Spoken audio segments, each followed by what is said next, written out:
Hey everybody, welcome back to Battle Ready Inc. So, Classic Collection EX1 is right around the corner, in theory, for most of the world, for all of us English players. Hopefully there's going to be no more delays for the US, but if we can at least expect the rest of the world's going to get theirs, I want to go ahead and cover these new decks that are coming and where they fit into the meta. How much does the meta really change? Okay, usually every set the meta just completely gets warped and we see all these new decks just come in and take over the spotlight.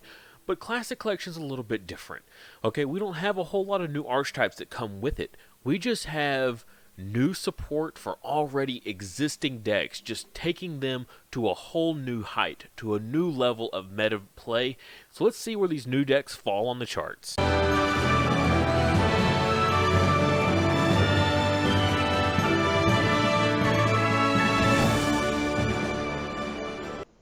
Also, our egg for this month is going to be the Golden Armor Digi Egg here. I believe this is the Egg of Hope. I will definitely double check that to make sure for the next one. This is our prototype that we have so far. Still a work in progress. Kind of hard to see. It's a bit bright. But we will be molding this and then doing a resin cast of it. So we'll see how that turns out. And definitely stay tuned to see how these develop. Also, if you'd like to get any of our previous memory markers that we've had on the channel, check the coffee link in the description below. There you can order all of our previous memory markers that we've had. The only benefit of going through Patreon is that you can get the current memory marker a whole month early before it goes live on Coffee. Also, you can get them sometimes cheaper. I know the Golden Armor one is expected to release at least $20, not including shipping. So if you go through Patreon, you can get it for $20 with shipping included already. So definitely check that out. Alright, so right in front of you was my previous predicted tier list on where we expected decks to fall. This was for BT6. Now, we've had some tournaments so far, but we're still in infancy of BT6. We still have plenty of time to go. Classic Collection is just going to add a couple more decks into the mix. Now, there has been some developments, so I do want to change this up a little bit of where we've seen decks start to fall and rise as well.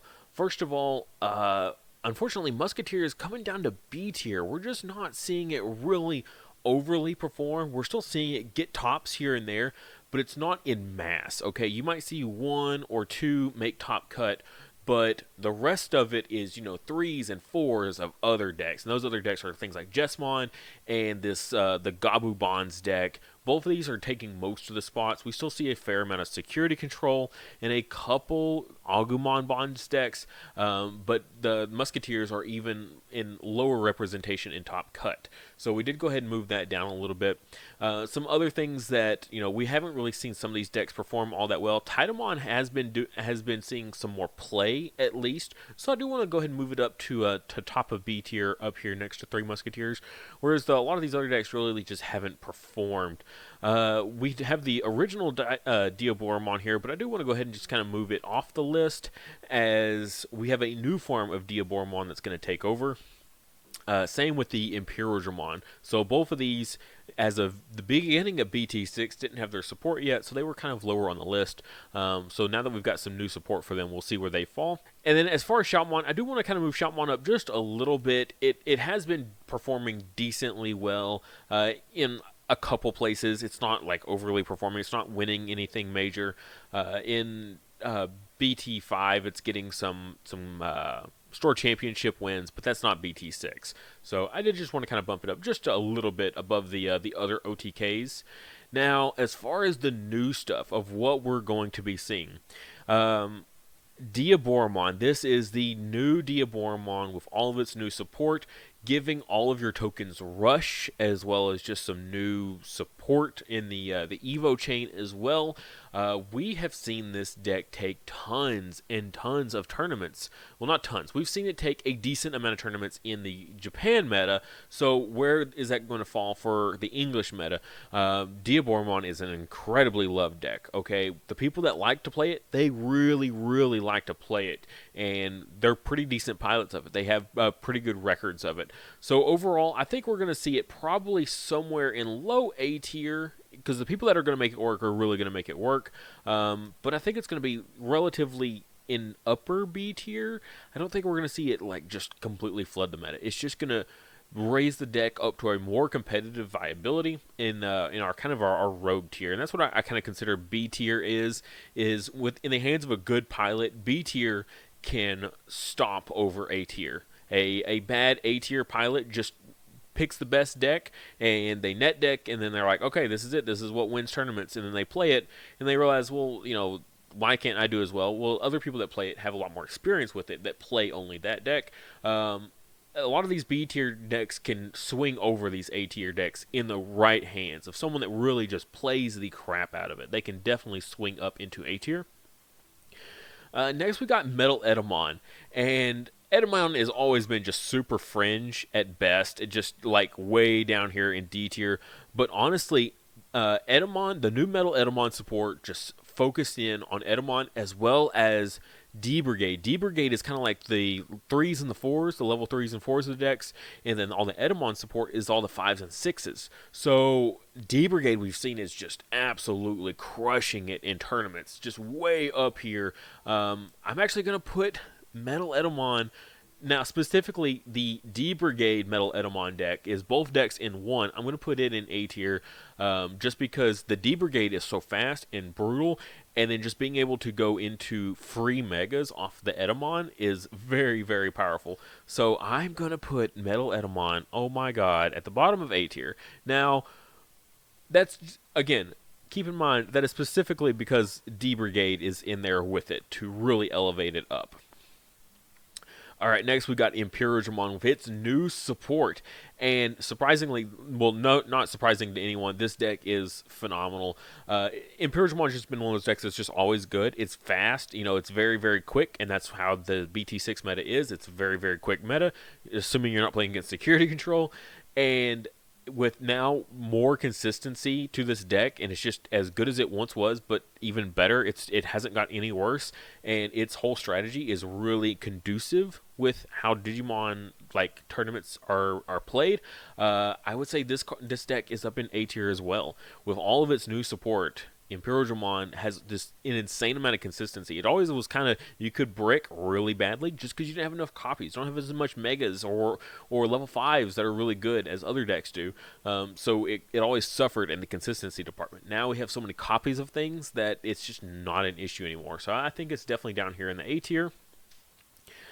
Next, we got new Dark Machines, and really, really looking forward to this deck. This deck is just going to start elevating higher and higher in the tier list. Currently, this is still its infancy. Classic Collection is where it started. Okay, this is where Dark Machines really started to like shine, but it's not until later that we really started seeing it. BT7, this deck starts taking tournaments left and right out of nowhere. So I still think we're still early on in its infancy, but it's got a lot of good potential. So I'm going to put it at the top of our C tier here, just because we already kind of see what works as far as the BT7 variant. But until then, we're going to use that knowledge to run it in the Classic Collection version and then just see how it performs as is there. Alright, and then our last deck here is going to be Venom Myotismon. This is just Myotismon in general. It is super fringe, okay, very, very fringe. We don't really see it do a whole lot in Classic Collection. It is one of those decks that it has had some tops, though. Kind of like Musketeers is, you get one out of a top cut that's Musketeers. It's kind of like Venom Myotismon, but it just comes and goes. It's not super consistent. So I do want to just throw it up in here with our Dark Machines.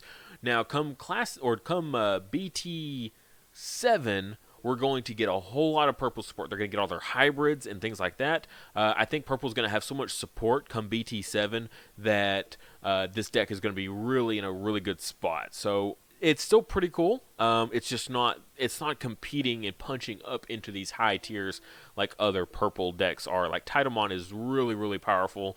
Classic Collection is, for purple, not as much generic support, a little bit more specific and confined. And that's really going to do it. I do want to kind of discuss green. I don't have a green card up in here, so I am going to use this generic Grand Kawagamon.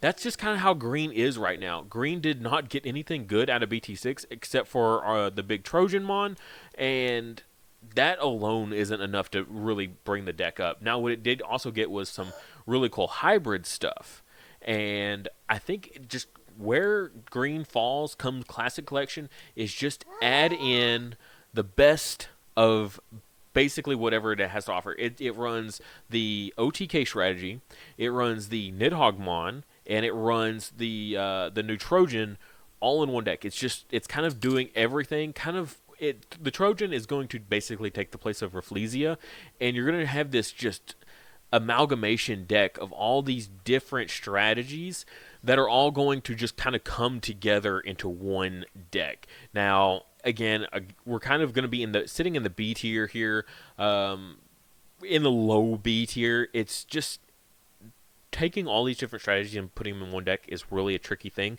You can potentially brick really bad when you do something like that, but we have seen it perform well, and I can't deny when you see it, mathematically on paper that it has performed well. You got to give credit where credit is due, even though I personally think it's a bit like crazy and just all over the place. Same with Green in BT5. It was, when it hits hard. Like, we've seen Green just come from nowhere and just not really do that well overall. And in Top Cut, just you have a couple ones and twos, but you know what? One of those ones and twos is first place. So while it might be B tier, the same thing I said before of these B tier decks in the right hands can crush these A tier decks. Now, again, it takes a really, really like on point pilot, and they can just do phenomenal work with those. So I definitely, got to give credit where credit is due. In the right hands, these B tier decks will absolutely crush any A tier deck. Thank you guys so much for watching. If you would, please like the video and subscribe. Just a little bit of help goes a super long ways. It helps the channel out tremendously, gets my videos out there, gets them seen. And if you really, really want to support the channel, check out the links in the description below. I'll have a link for my Patreon, which is displayed right here. You can get access to my Discord server that I have, as well as you can get the memory markers that we've had. These are just a few of my favorites from the past that we've had. The current one, Impmon's baby, as well as Gabumon's baby as well, Sunomon and Yamon. These guys are super adorable. I definitely love them so much. And every month a new one changes out, so make sure you check that out. As well as we have our new playmats. This is why I recreated this video. It's because our playmats are here finally, and they are super cool. I alternate between the black and white every single month for whoever wants to support this tier, as well as I have a tier just higher than that, so that way you don't also have to lose out on a memory marker. You can get both the memory marker and the playmat just in case you want both. Super awesome support from everyone that has supported in the past and who will support in the future. You guys are awesome. Also, if you want to check out my merch, my Teespring link is in the description below for that.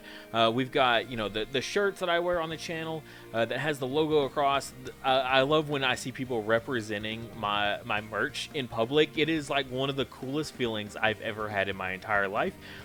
Very, very awesome.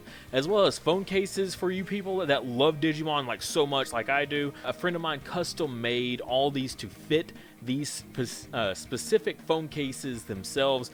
So the prices are a little bit higher just because I have to pay her back, as well as make a little tiny bit of profit because of how much, unfortunately, they take for their cut for Teespring. But like I said, if you can't do any of that, please just like the video and subscribe to the channel. Every time we hit a new mile marker for subscriptions, I give out free merch of all different types. 2000K, I think we're doing one of the playmat giveaways. So definitely be subscribed and ready for when that comes.